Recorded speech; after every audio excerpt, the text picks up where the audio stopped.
የሂስትሪ አስተማሪዎች ግን በቃ ነፍሳቸው አይማርም። እንዴት ነው ስለዚህ ሰው ማታስተምሩ? ይኸውላችሁ ዛሬ አመጣሁላችሁ ቀምጠልጠል ያለ ሰው ነው ማለት ነው። መሐመዱል ፋቲህ ይባላል። አውሮፓኑ አቆጣጠር በ1451 ነው ስልጣኑን ያዘው። ስልጣኑን ሲይዝ እድሜውን በቃ አገምቱ 19 ዓመቱ ነበር ማለት ነው። እድሜው ብቻ አይደለም የሚያስገርመው፣ ይኸውልህ ግዛቱ ማለት ነው ደቡብ ምስራቅ አውሮፓና አናቶሊያን ያጠቃለለ ግዛት ነበር የነበረው ማለት ነው። የምታስበው የሌለ በቃ የፖለቲካ ሰው ብቻ እንዳይመስል በጣም ዲኑ ላይ ጠንካራና ቁርአኑን በጭንቅላቱ ያፈዘ ሰው ነበር። ይሁን እንጂ ማለት ነው ሁለት አይነት ድክመቶች ነበሩ። አንደኛው ግን ለሱ ድክመቱ የስኬቱ ዋና ቁልፍ ሆኖለታል ማለት ነው። የመጀመሪያው ድክመት ያሉት ማለት ነው በቃ ወጣት ነው፣ ልጅ ነው፣ ምንም በቃ እንደዚህ ማስተዳደር አይችልም ብሎ አስበው ነበር። ሁለተኛው ድክመቱ ደግሞ ያላ ኮንስታንቲኖፕል ነበረች ችግሩ ማለት ነው። ኮንስታንቲኖፕል ኦቶማኖችን በቃ የንግድ እንቅስቃሴያቸውንና ወታደራዊ እንቅስቃሴያቸውን ትገታ ስለነበረ ነው። እና ሙሐመዱል ፋቲህ ደግሞ ማለት ነው ከ800 ዓመታት በፊት በነቢዩ ሰለላሁ ዐለይሂ ወሰለም አፍ ትንቢት የተወራለት ጀግና ንጉስ ነው ማለት ነው። እና ይሄ ልጅ ነው ብለው የገመቱት ታላቁ ንጉስ ማለት ነው የነቢዩን ቃል በቃ ትንቢቱ ይሄ ለእኔ ነው፣ እኔ ነኝ ኮንስታንቲኖፕልን ሄጄ መከፍታት ምናምን ብሎ በቃ ህልሙ ያደረገው የእሳቸውን ትንቢት። ኮንስታንቲኖፕልን ደግሞ ማለት ነው በጣም ከባድ ከሚያደርገው ነገር በቃ በማንም የማይደፈር ግንብ መገንባቷ፣ በሶስት አቅጣጫዎች ደግሞ በውሃ መከባቧ እና አንደኛው ጎኗ ደግሞ ማለት ነው በ400ዎቹ ጊዜ በመራት ቴዎድሮስ በሚባል ንጉስ የተገነባ 12 ሜትር የሚረዝም ግንብ ተገንብቷል።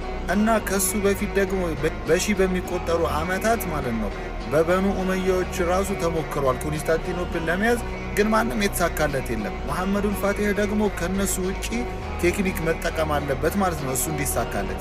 ይሄኔ ነው በቃ ጉዶ የጀመረው ማለት ነው። መሐመዱል ፋቲህ የሌለ ጭንቄው የሌለ ነጠር ያለ ስለሆነ ማለት ነው በቦስፖረስ ወንዝ ላይ በቃ ምሽግ አስቆፈረ። ይሄንን የሚያደረገው ያው በጥቁር ባህር በኩል እርዳታ እንዳይመጣላት ኮንስታንቲኖፕል ነው። ቀድሞ ያንን አስቆፈረና ሃንጋሪያዊ መሐንዲስ አምጥቶ መድፍ እንዲሰራለት በቃ ማንም ከዚህ በፊት ያልተሰራ መድፍ ስራልኝ ምናምን ብሎ ጠየቀው ማለት ነው።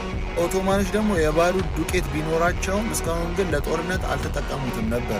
ሆኖም የሙሐመዱል ፋቲህ ደግሞ አዲሱ መድፍ 250 ደግሞ የመድፍ ድንጋይ የሚወረውርና 1.5 ኪሎ ሜትር የማስወንጨፍ ኃይል ያለው መድፍ ተሰራለት። በዚህ ሁሉ ደግሞ ማለት ነው በኤዥያና በአውሮፓ ከሚገኙ ግዛት ውስጥ 100,000 የሚቆጠሩ ወታደሮችን አሰልጥኖ ምናምን ዝቃቸውን የሌለ አሟልተው በተጠንቀቆሙ። ከዛ እንደ አውሮፓን አቆጣጠር በ1453 ኮንስታንቲኖፕል ታሪካዊቷ ሀያሏ ግንብ ጋር ደረሰ ማለት ነው። ከዛ በኋላ ቀለል አድርጎ ነው እስከ ዛሬ ያለየችውን የመድፍ ድንጋይ በቃ ሀያ ምናምን ብሎ አዘዘ። ያኔ ደግሞ የተተኮሱት ድንጋዮች እንዳለ ሄደው ብርቅስቅሱን አወጡት። ምንም ያስተረፉት ነገር የለም። ከየት መጣብን ማአት እስኪሉ ድረስ ግንቡን አፈራረሱባቸው ማለት ነው። የብልጠቱ ብልጠት ደግሞ ማለት ነው በቃ ለማፈግፈግም እንዳይመቻቸው እነሱም ለመጠጋት እንዲመቻቸው 2 ኪሎ ሜትር የሚሆነውን ስፍራ የሸፈነው በመርከቦች ነበር። መርከብ እያመጣ ድቅና አደረገ። በቃ የት ሄዱ ንቅንቅ የለም ማለት ነው። ከዛ በኋላ አንድ ወር በፈጀ ጦርነት ውስጥ ማለት ነው ኮንስታንቲኖፕልን በእጁ አስገባና ማን የሚል ስም ተሰጠው? መሐመድ ነበር።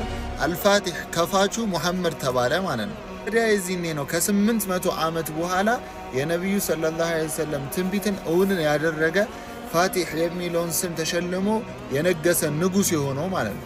ይሄኔ ነው በቃ በዛ አካባቢ የነበሩ ከ195 ዓመት በኋላ ሙስሊሞች ጠፉ በሚባል ደረጃ ከነበሩበት አንሰራርተው ሀያል ያደረጋቸው ማለት ነው።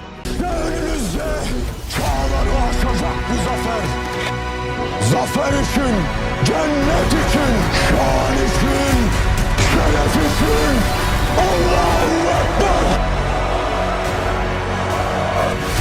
Bugün Roma'nın son günü mü?